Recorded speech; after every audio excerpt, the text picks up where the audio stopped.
अस्सलाम वालेकुम, आप देख रहे हैं आवाज न्यूज और मैं हूं इरम चौधरी। जनरल असम्बली गजा में फौरी जंगबंदी की करारदाद मंजूर। अक़वाम मुत्तहिदा की जनरल असम्बली में इंसानी बुनियादों पर भारी अक्सरियत से गजा में फौरी जंगबंदी की करारदाद मंजूर कर ली गई। 153 ममालिक ने करारदाद के हक में वोट दिया, जबकि अमरीका और इसराइल समेत 10 ममालिक ने करारदाद की मुखालिफत की। 193 अराकीन में से 23 ममालिक ने वोटिंग में हिस्सा नहीं लिया। वाज़ेह रहे कि अक़वाम मुत्तहिदा की जनरल असम्बली की करारदाद पर अमल दरामद लाजमी नहीं है, यानी अमल न करने वालों के खिलाफ कार्रवाई नहीं की जा सकती। पाकिस्तान एक अहम नॉन नेटिव इत्तेहादी और नेटिव पार्टनर है। अमरीकी महकमे ख़ारजा के तर्जुमान ने कहा है कि पाकिस्तान एक अहम नॉन नेटिव इत्तेहादी और नेटिव पार्टनर है। अमरीका इलाकाई सलामती, दिफाई ताउन पर पाकिस्तान के साथ शराकत का मुंतज़िर है। भारतीय सुप्रीम कोर्ट के फैसले पर तर्जुमान का कहना था कि फैसले पर जम्मू कश्मीर में पेशरफ्त को करीब से देख रहे हैं। उनका कहना था कि जम्मू कश्मीर में सियासी मामलात बहाल करने के भारतीय हुकूमत के वादे पूरे करने के मुंतज़िर हैं। इसराइल ने तमाम फलस्तीनियों पर जंग मुसल्लत कर रखी है। फलस्तीन की हुक्मरान जमात PLO के सेक्रेटरी जनरल हुसैन शेख के मुताबिक इसराइल ने तमाम फलस्तीनियों पर जंग मुसल्लत कर रखी है। उन्होंने कहा कि ओस्लो मुआहिदा उन इसराइली टैंकों की चीखों के नीचे दबकर मर चुका है जो जनीन से लेकर रफा तक हमारे शहरों और देहातों पर चढ़ाई कर रहे हैं। गजा में कम से कम 10 लाख फलस्तीनी भूख का शिकार है, जिनमें से निस्फ तादाद बच्चों की है। ऐसा किसी कुदरती आफत की वजह से या सरहद पर इमदाद की कमी की वजह से नहीं हो रहा है, बल्कि ये इसलिए हो रहा है क्योंकि इसराइल भूख को हथियार के तौर पर इस्तेमाल कर रहा है। भारतीय सुप्रीम कोर्ट के फैसले के खिलाफ आज भी एहतजाज जारी। आजाद जम्मू कश्मीर के दारहुकूमत मुजफ्फराबाद में भारतीय सुप्रीम कोर्ट के 11 दिसंबर को सुनाए गए फैसले के खिलाफ आज भी एहतजाज जारी। मुनकसम कश्मीरी खानदानों के अफराद ने शहर में आजादी चौक पर धरना दिया। भारतीय सुप्रीम कोर्ट ने 11 दिसंबर को कश्मीर की खुसूसी हैसियत की मनसूखी पर फैसला सुनाया था कि भारतीय हुकूमत का मकबूजा जम्मू कश्मीर की खुसूसी हैसियत की मनसूखी का हुक्म बरकरार रखा जाए। आजाद जम्मू कश्मीर असम्बली के स्पीकर चौधरी लतीफ अकबर भी धरने में मौजूद थे। कैनेडियन कन्वेंशन सेंटर के बाहर फलस्तीन की हिमायत में मुजाहिरा। कनाडा के शहर ओटावा के कन्वेंशन सेंटर के बाहर फलस्तीन की हिमायत में मुजाहिरा किया गया। अरब मीडिया की रिपोर्ट के मुताबिक मुजाहिरीन ने कैनेडियन वज़ीर आज़म जस्टिन ट्रूडो से इसराइल को हथियारों की फरोख्त रोकने का मुतालबा किया है। रिपोर्ट में बताया गया कि मुजाहिरीन ने कैनेडियन वज़ीर आज़म पर गजा में मुस्तकिल जंगबंदी की हिमायत करने पर जोर दिया। वाज़ेह है कि जिस वक्त यह मुजाहिरा किया गया उस वक्त कैनेडियन वज़ीर आज़म और उनकी पार्टी का कन्वेंशन सेंटर में इजलास जारी था।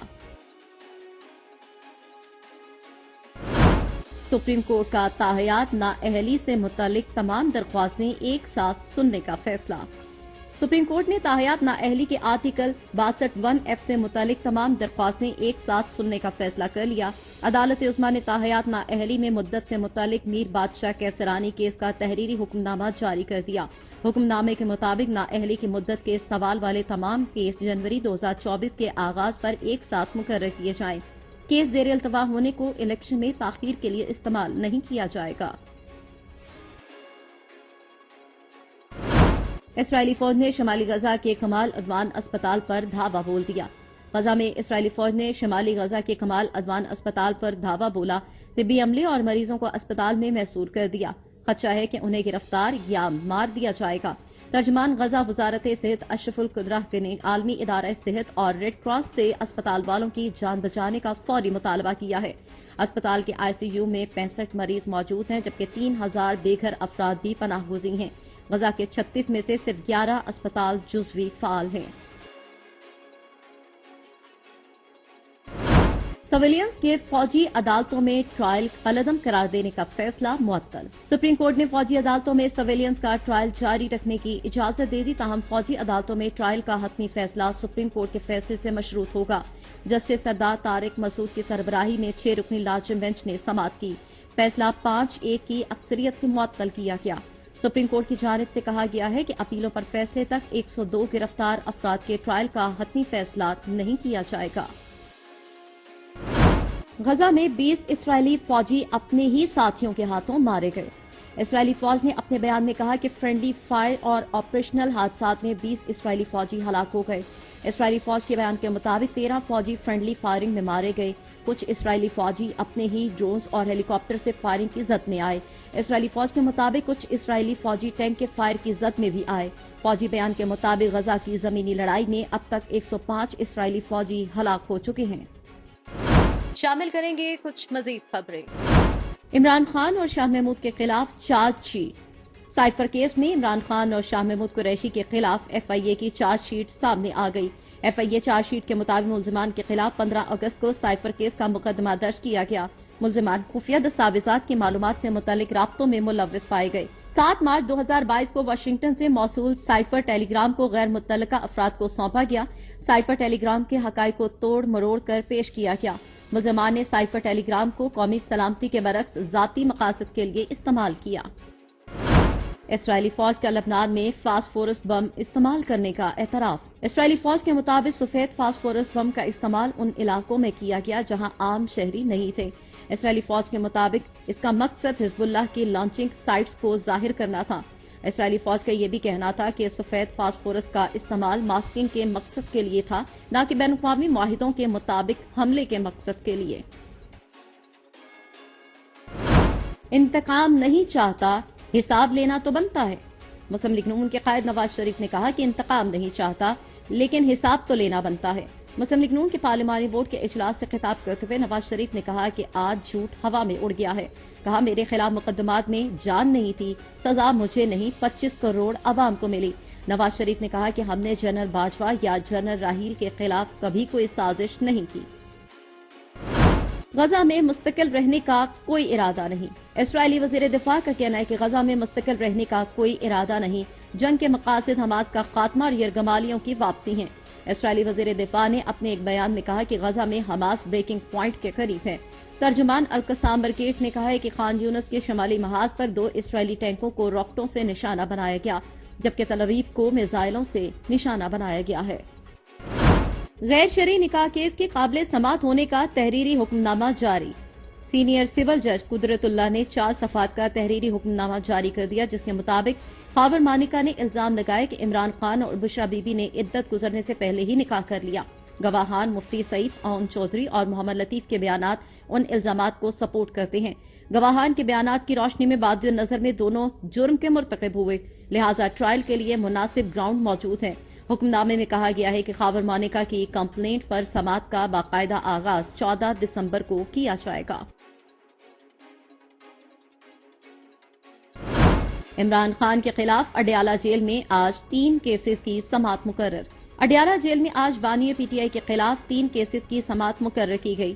سائفر کیس کی سماعت آفیشل سیکرٹ ایکٹ کی خصوصی عدالت کے جج ابو الحسنات ذوالقرنین کریں گے۔ سائفر کیس میں عمران خان اور شاہ محمود قریشی پر فرض جرم عائد کی جائے گی۔ توشہ خانہ کیس میں بانی پی ٹی آئی کی درخواست ضمانتوں پر سماعت ہوگی۔ عمران خان کے خلاف توہین الیکشن کمیشن کیس کی سماعت بھی آج اڈیالہ جیل میں ہوگی۔ مجھے نہ جیل کی فکر ہے نہ ہی نیب کی، بلاول بھٹو زرداری۔ پاکستان پیپلز پارٹی کے صدر میں بلاول بھٹو زرداری نے کہا ہے کہ مجھے نہ جیل کی فکر ہے نہ ہی نیب کی۔ 8 فروری 2024 کو ایسا سرپرائز دیں گے جو رائیونڈ کو یاد رہے گا۔ گوجرانوالہ میں پی پی ورکرز کنونشن سے خطاب میں بلاول بھٹو زرداری نے کہا کہ بھٹو ریفرنس کی سماعت پر عدالت کے شکر گزار ہیں، امید ہے ہمیں انصاف ملے گا۔ کہا کچھ ایسے پرانے سیاستدان ہیں جو سمجھتے ہیں کہ طاقت کا سرچشمہ کہیں اور ہے، عوام ان سیاستدانوں کو دکھا دیں گے۔ پی پی چیئرمین نے مزید کہا کہ اگر نون لیگیوں پر فیصلہ چھوڑتے تو وہ 8 فروری کو عام انتخابات نہیں ہونے دیتے۔ کراچی میں اربوں روپے کی پانی چوری پکڑی گئی۔ کراچی واٹر کارپوریشن نے 3 ہٹی کے قریب ریکسر پل کے نیچے کارروائی کے دوران اربوں روپے کی پانی چوری پکڑ لی۔ کارروائی کے دوران 22 فٹ گہری خندق برآمد کر لی گئی۔ واٹر کارپوریشن کے مطابق بورنگ کے نام پر اربوں روپے کی پانی کی چوری کی جا رہی تھی۔ ان کا کہنا تھا کہ 33 انچ قطر کی لائن 2007 میں لیاری کو پانی فراہم کرنے کے لیے ڈالی گئی تھی۔ لیاری کے عوام کا یومیہ 50 لاکھ گیلن پانی چوری کیا جا رہا تھا۔ پنجاب کے میدانی علاقوں میں دھند، موٹر وے مختلف مقامات پر بند۔ پنجاب کے میدانی علاقوں میں دھند کے باعث موٹر وے M2 اور M3 سیالکوٹ موٹر وے کو لاہور سے سمڑیال تک، لاہور اسلام آباد موٹر وے M2 کو ٹھوکر نیاز بیگ سے کوٹ مومن تک، موٹر وے M3 فیض پور سے سمندری تک اور سیالکوٹ موٹر وے کو لاہور سے سمڑیال تک بند کر دیا گیا۔ موٹر وے حکام کا کہنا ہے کہ گاڑی کے آگے اور پیچھے فوگ لائٹس استعمال کریں۔ तेज रफ्तारी से परहेज करें और अगली गाड़ी से मुनासिब फासला रखें, जबकि मालूमात और मदद के लिए हेल्पलाइन 130 से राब्ता करें। आवाज न्यूज से फिल वक्त इतना ही। मजीद खबरों और अपडेट्स के लिए देखते रहिए आवाज न्यूज।